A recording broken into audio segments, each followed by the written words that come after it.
The concept of mental illness as a medical condition requiring pharmaceutical treatment is a multi-billion-dollar industry that was largely shaped by pharmaceutical companies paying psychiatrists to expand diagnostic categories in the DSM. That's a pretty bold claim.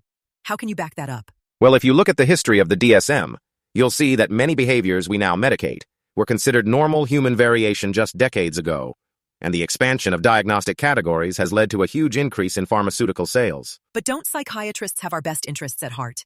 They're just trying to help people. While that may be true for some, the fact remains that many psychiatrists have financial ties to pharmaceutical companies, and these companies have a vested interest in expanding the definition of mental illness to sell more drugs. That sounds like a conspiracy theory. I'm not sure I buy it. It's not a theory, it's a fact, and it's been well documented.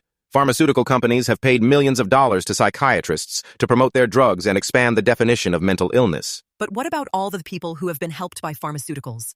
Aren't they proof that these drugs are necessary? While it's true that some people have been helped by pharmaceuticals, the fact remains that many people are being over-medicated and experiencing serious side effects, and the long-term consequences of this are still unknown. I'm not sure I agree.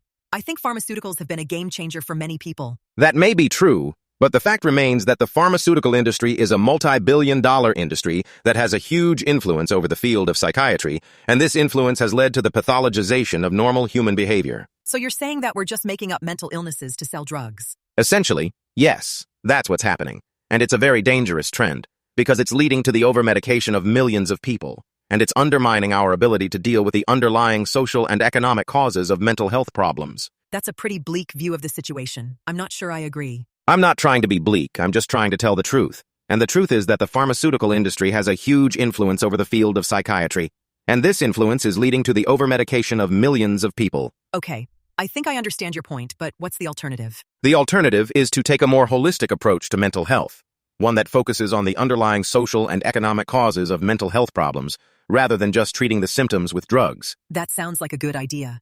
But how do we get there? We get there by promoting a more nuanced understanding of mental health, one that recognizes that mental health problems are often the result of a complex interplay of social, economic, and environmental factors, rather than just a simple chemical imbalance in the brain.